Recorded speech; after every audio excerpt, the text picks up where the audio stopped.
بسم اللہ الرحمن الرحیم ایاک نعبد و ایاک نستعین۔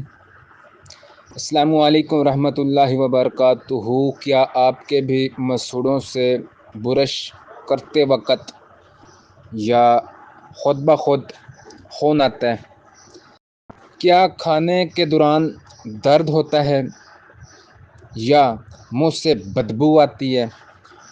تو پریشان نہ ہوں آپ، آج کی اس ویڈیو میں ہم بات کریں گے مسوڑوں سے خون آنے کی بڑی وجوہات، علامات اور ہومیوپیتھک بہترین علاج، ساتھ میں گھریلو علاج کے بھی بارے میں بات کریں گے۔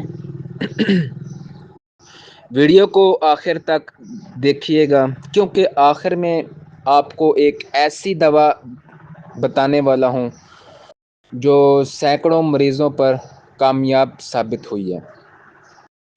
ویڈیو کو سکپ کریں گے تو آپ کو سمجھ نہیں آئے گی۔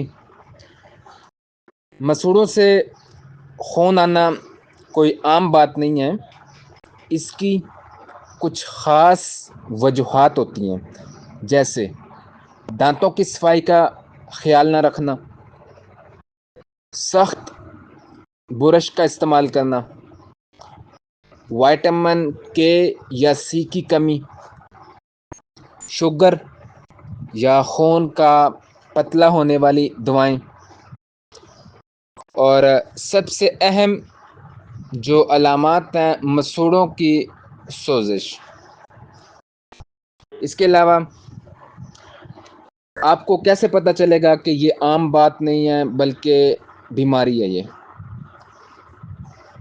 مسوڑوں کا سرخ یا نیلا پڑ جانا، برش کرتے وقت خون آنا، دانتوں کا ہلنا، منہ سے بدبو آنا یا کبھی کبھار منہ میں زخم یا چھالے بن جانا۔ آپ ابتدائی طور پر گھر میں یہ علاج کر سکتے ہیں۔ نیم کے پانی سے دن میں 2 بار کلی کریں۔ نمک ملا کر نیم گرم پانی اس کے غرارے کریں۔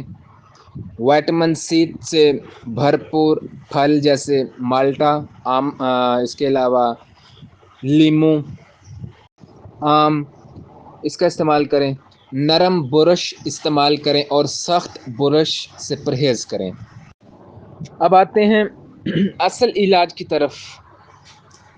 مرکیورس سال 30 کے اندر ایک شاندار ہومیوپیتھک دوا ہے۔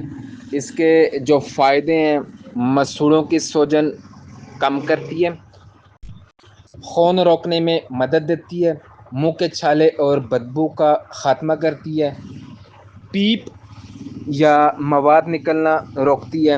اس کا طریقہ استعمال یہ ہے کہ 4 گولیاں دن میں 2 بار صبح شام استعمال کرنی ہے، یا پھر 5 قطرے آدھے کپ پانی میں دن میں 2 بار دوا کھانے کے آدھا گھنٹہ بعد یہ پی لینے ہیں، ٹھیک ہے۔ اس کی احتیاط یہ ہے کہ پودینہ چائے کافی سے پرہیز کریں، دوا بچوں سے دور رکھیں۔ اگر 10 دن میں افاقہ نہ ہو تو مکمل کیس ہسٹری کے مطابق دوا تبدیل کی جا سکتی ہے، ٹھیک ہے۔ امید ہے آپ کو ویڈیو پسند آئی ہے۔ اگر آپ کو کوئی سوال ہو تو کامنٹس میں ضرور پوچھیے گا۔ ویڈیو کو لائک شیئر کیجیے گا، چینل کو سبسکرائب کرنا نہ بھولیے گا تاکہ آپ کو مزید فائدہ مند ویڈیو ملتی رہے۔ شکریہ۔ السلام علیکم ورحمۃ اللہ وبرکاتہ۔